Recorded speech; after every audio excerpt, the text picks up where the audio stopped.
Need computer training for a group or office? Contact us today to get a free demo of our training at www.teachucomp.com/enterprise-licensing. In this lesson, we'll talk about a few more things that you can do as final touches when you're putting together your resume. Let's start by looking at your email address. As we mentioned earlier, it's a good idea to have a clean email address that you use for your employment hunt.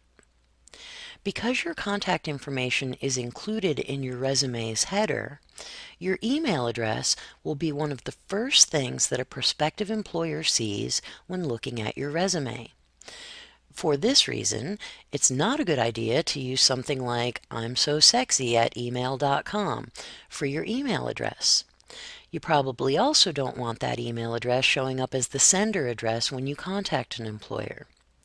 The best idea for an email address is your first and last name. For example, marycessna@email.com. Another thing to be mindful of as you begin your job search is what type of outgoing message you have on your answering machine or cell phone. Just as with your email address, you want your outgoing message to project an attitude of friendly professionalism. Avoid joke messages, messages containing music or other background noise, or outgoing messages which are deliberately vague, such as "leave a message, beep." The simpler, the better. A great outgoing message for somebody seeking a job might be, "Hi, you've reached Mary Cessna. I can't take your call right now, but if you leave me your name and number, I'll get back to you as soon as I can." When an employer calls to offer you an interview, you don't want to weed yourself out by having the theme song from some 1970s cop show as your outgoing message.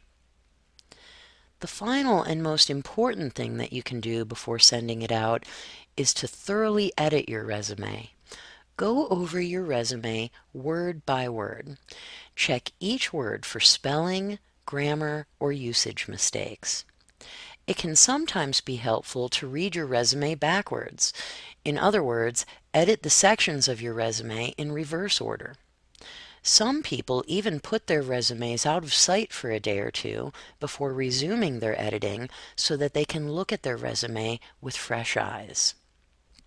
After you've done all of this, show your resume to as many people as possible and ask them to look it over as critically as they can. It's much better for a friend to discover your mistake than it is for your potential employer to discover a mistake.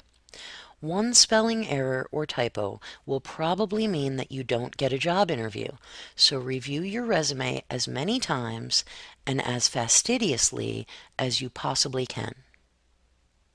Like what you see? Get a free demo of our training for groups of 5 or more at www.teachucomp.com/enterprise-licensing.